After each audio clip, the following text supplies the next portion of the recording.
Hello, welcome to my vlog.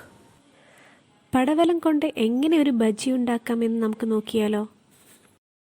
ആദ്യമായി ഒരു പടവലം തോല് ചീകി കഴുകിയെടുത്തതിന് ശേഷം വട്ടത്തിൽ അരിഞ്ഞു വെക്കുക.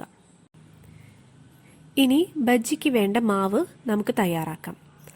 അതിനായി ഞാൻ ഒരു 1/4 കപ്പ് കടലമാവ് എടുത്തിട്ടുണ്ട്. അതിലേക്ക് ഒരു 1/4 കപ്പ് അരിപ്പൊടി ഇട്ടു. ബജ്ജി നല്ല ക്രിസ്പിയായി ഇരിക്കാൻ വേണ്ടിയാണ് അരിപ്പൊടി ചേർക്കുന്നത്.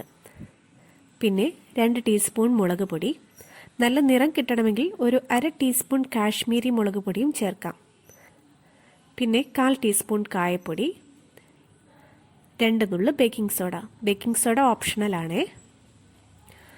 ഒരു 1/2 ടീസ്പൂൺ ഉപ്പ്. ഇത്രയും ചേരുവകൾ വെള്ളം ചേർത്ത് ഇളക്കി യോജിപ്പിക്കണം.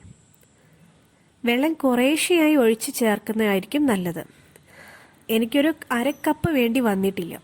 ഓരോ സ്ഥലത്തും കിട്ടുന്ന കടലമാവിനനുസരിച്ച് വെള്ളത്തിൻ്റെ അളവിൽ ചെറിയ വ്യത്യാസം വരാം.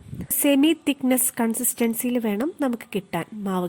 ഒരു പാനിൽ അല്പം ഓയിൽ ഒഴിച്ച് ഹൈ ഫ്ലെയിമിൽ വെക്കുക. ഓയിൽ തിളച്ച് വരുമ്പോൾ മീഡിയം ഫ്ലെയിമിലാക്കി മുറിച്ച് വെച്ച ബജ്ജി ഓരോന്നായി എടുത്ത് മാവിൽ മുക്കിയിടുക.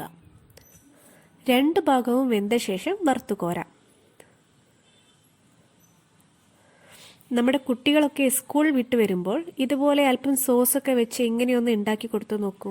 ഇഷ്ടമായാൽ എല്ലാവരും ലൈക്ക് ആൻഡ് കമൻറ്റ് ചെയ്യുക. നിങ്ങൾ എൻ്റെ വീഡിയോ ആദ്യമായാണ് കാണുന്നതെങ്കിൽ ഒന്ന് സബ്സ്ക്രൈബ് ചെയ്തേക്കണേ. Thank you.